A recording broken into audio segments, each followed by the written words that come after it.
नमस्कार बच्चों, आज हम पाठ 7 मेरी ऊंची उड़ी पतंग के दूसरे भाग के भावार्थ जानेंगे। अंतिम 14 पंक्तियों में कवि हमें क्या बतलाना चाहता है, यह जानने से पहले कविता के पहले भाग में कवि ने क्या बतलाया था यह जान लेते हैं। जैसे कि बच्चों आप सब जानते हैं कि पतंग उड़ाना एक लोकप्रिय खेल है। यह मनोरंजन का साधन है और पतंग भी कई रंगों और कई आकारों में पाई जाती है। कवि हमें बताते हैं कि पतंग जो है वो आसमान में उड़ती है और बात बात पर हवा से लड़ती है, हवा से होड़ लगाती है। यह कई आकारों में पाई जाती है, छोटी, मझली, बड़ी।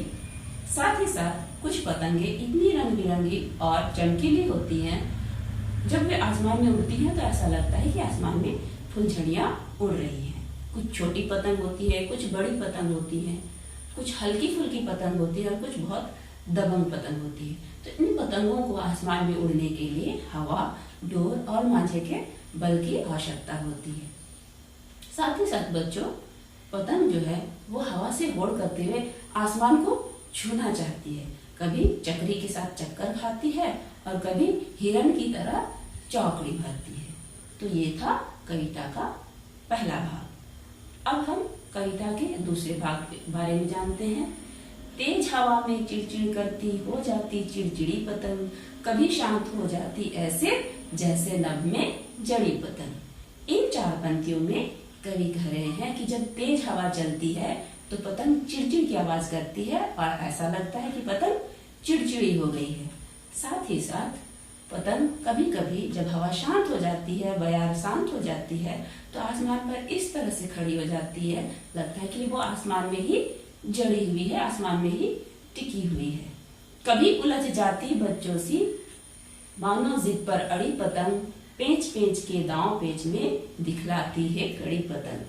कभी कभी पतंग जो है वो जिद्दी बच्चे की तरह उलझ जाती है, बात नहीं सुनती है और जब पतंगों की लड़ाई होती है तो अपने अपने दांव पेंच दिखाती है, अपनी अकड़ दिखाती है। ये थे दूसरे 4 पंक्तियों के भाव। अब अंतिम की 6 पंक्तियों में कवि क्या कहते हैं। वो काटा लूटो तुम उसको, शोर शोर में हो गई जंग, मारा मारी और लूट में करवाती गड़बड़ी पतंग, हवा चली तो बढ़ी पतंग, हवा बंद गिर पड़ी पतंग। अंतिम की 6 पंक्तियों में कवि बतलाते हैं कि पतंग उड़ाने का जो खेल है वो ज्यादातर लोग छतों पर ही खेलते हैं या बड़े बड़े मैदानों में जाकर इनकी प्रतियोगिताओं में भाग लेते हैं। और जब लोग बड़े बड़े समूहों में अलग अलग ग्रुप में इस खेल को खेलते हैं तो वे हमेशा एक दूसरे की पतंग लूटने और काटने में लगे रहते हैं, है ना। तो इसलिए वे जोर जोर से चिल्लाने लगते हैं कि उसकी पतंग लूटो, उसकी पतंग काटो, मैंने उसकी पतंग लूट ली, मैंने उसकी पतंग काट दी। और इस तरह लोग शोर मचाते हैं और इसी शोर मचाने के दौरान लोगों में लड़ाइयां भी हो जाती है और पतंग उनके बीच लड़ाई करवा देती है, खेल को गड़बड़ करवा देती है। जब हवा चलती है तो पतंग फिर आसमान की ओर उड़ जाती है और जैसे ही हवा शांत हो जाती है तो फिर वो जमीन पर गिर जाती है। और इस कविता के द्वारा कवि हमें यह शिक्षा देना चाह रहे हैं कि हमें सभी तरह के खेल को मिलजुल कर और प्रेम पूर्वक खेलना चाहिए। आशा है आपने इस कविता के सारे भावार्थ को समझ लिया होगा।